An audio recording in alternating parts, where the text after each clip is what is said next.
Ladies and gentlemen, we give the floor to Mr. Alexander Hook, Principal Deputy Chief Monitor of the OSCE Special Monitoring Mission to Ukraine, with the weekly report about security situation in the east of Ukraine.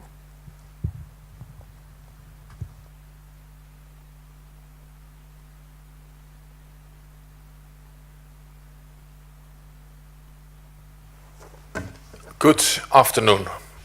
At the beginning of last week, the sides, having recommitted to the ceasefire the week before, to a large extent stopped firing weapons. In places that have over the past 4 years become a byword for violence, the OSCE SMM mostly observed a relative calm situation. The recommitment to the ceasefire came into effect a minute after midnight on 5th of March. In the week that followed, the OSCE SMM observed an 82% reduction in the level of violence all along the contact line compared to the previous week. The recorded use of weapons that should have been withdrawn in accordance with the Minsk Agreement constituted only 4% of the total number of violations last week. Such weapons were in fact used on 13 occasions compared to over 300 times the week before.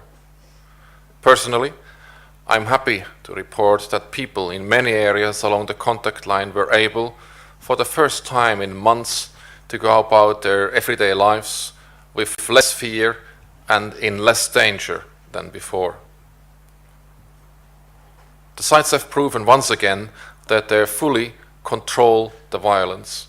When they decide to cease fire, the ceasefire mostly prevails. The situation on the ground is, however, by no means ideal. Every ceasefire violation has the potential to maim and kill innocent civilians. Even one bullet fired has potentially massive, wide-ranging implications. Among the ceasefire violations since the recommitment took place on 5th of March, those committed close to the Donetsk filtration station in Avdiivka Yasinovata illustrate this quite well.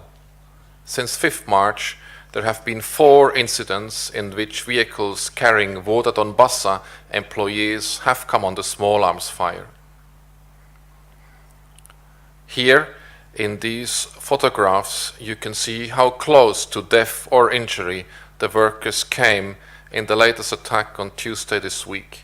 Miraculously, nobody was hurt. These attacks not only threatened the lives of brave men and women working at the Donetsk filtration station, they threatened the station itself, upon which an estimated 400,000 people on both sides of the contact line depend for clean drinking water. Also of concern last week was that although the reduction in the level of violence was felt all along the contact line, there were some notable localized flare-ups. In areas east and northeast of Mariupol, for instance, we recorded almost 200 ceasefire violations on 10 March. Such flare-ups remind us that the potential for violence remains. It also shows that the sides have still not decided to fully comply with their commitments. They still have not decided to make the ceasefire irreversible. Volatility and unpredictability are ever present so long as the fundamental pillars sustaining the violence remain in place. And last week, we saw those pillars, namely the presence of heavy weapons in areas where they should not be in accordance with the Minsk agreements, and the proximity of forces and formations. Last week, yet again, there was no progress in the disengagement of forces and formations. In Stanitsa Luhanska, for example, there is less than 300 meters separating the sides. The sides can literally see one another. They are within small arms weapons range. The least provocation can escalate out of control. A gesture, A flag or a shouted remark can lead to a round of fire in anger, followed by retaliatory fire, leading possibly to the use of available heavy weapons. And those weapons are available.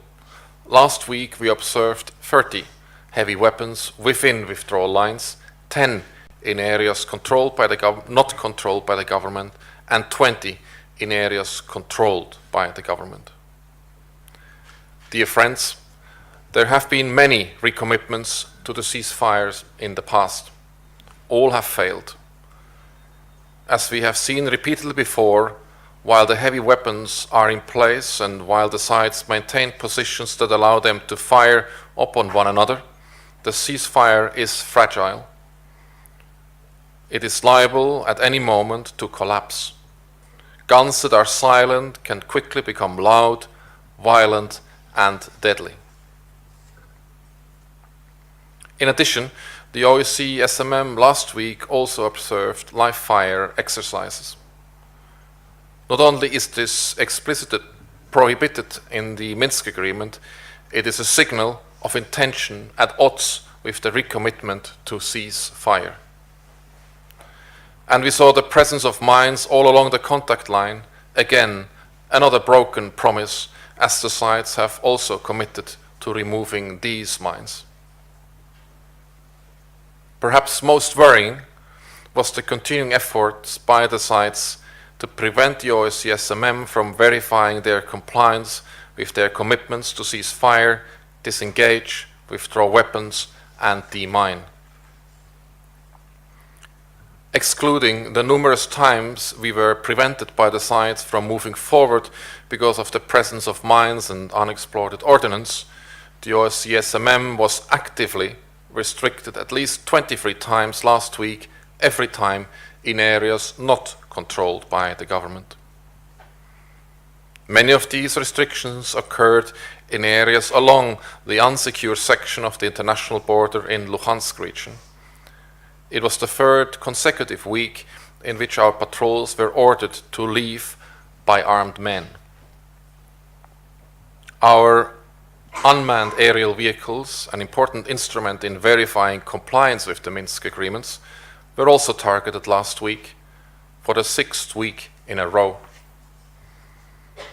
Near non-government controlled Ternove, armed men directed small arms fire at one of our UAVs on 10 March, preventing us from doing our job and endangering the monitoring officer piloting the craft.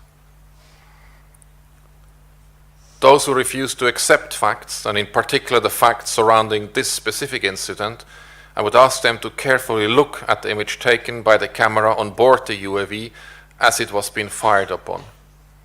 It clearly shows a man in a compound controlled by the so-called DPR in a firing position.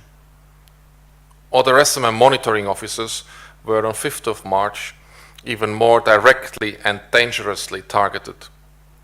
An armed man in non-government controlled Kozackie, also in firing position, pointed his assault rifle at unarmed civilian monitors and ordered them to leave the area.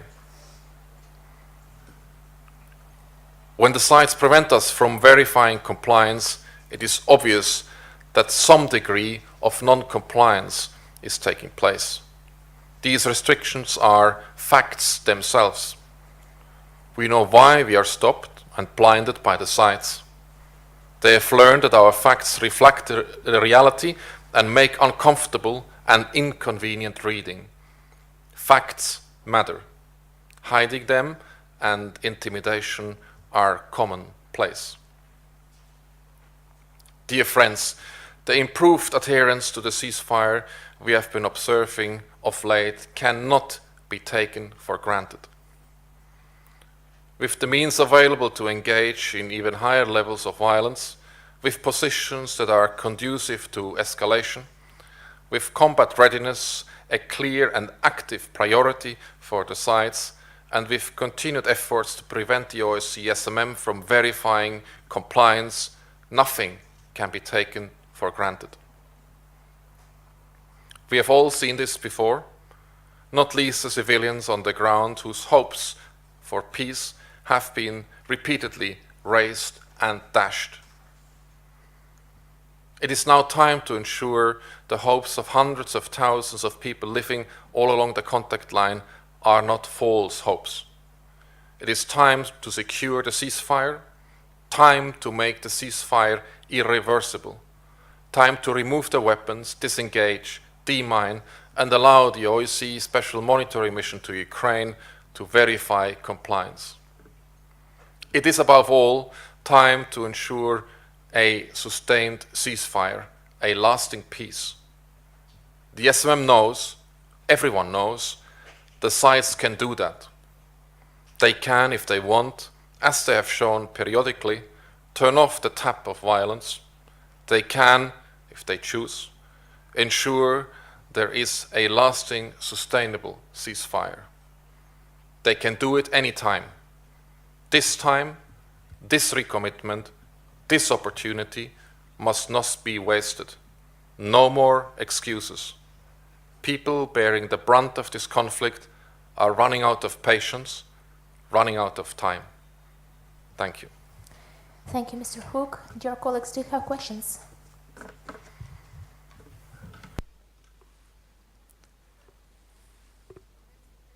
Crimean News Agency. I would like to clarify about the information on the restrictions upon on the SMM in the air occupied in the Lugansk region along the unsecure border area. In your report, you report that militants say that there is a restriction or limitation on the activities of the mission.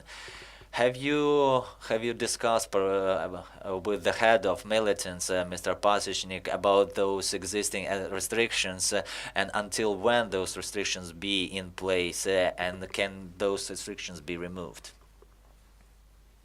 Thank you for your question. A first answer is that as you have read our reports, they're also available to the armed formations in Luhansk region. They are available on our website in English, Ukrainian, and the Russian language. Our team in Luhansk is in permanent contact with the armed formation, and we have been, of course, discussing these restrictions with them. Our mandate extends to all of Ukraine, including to those areas where the government has at the moment no control.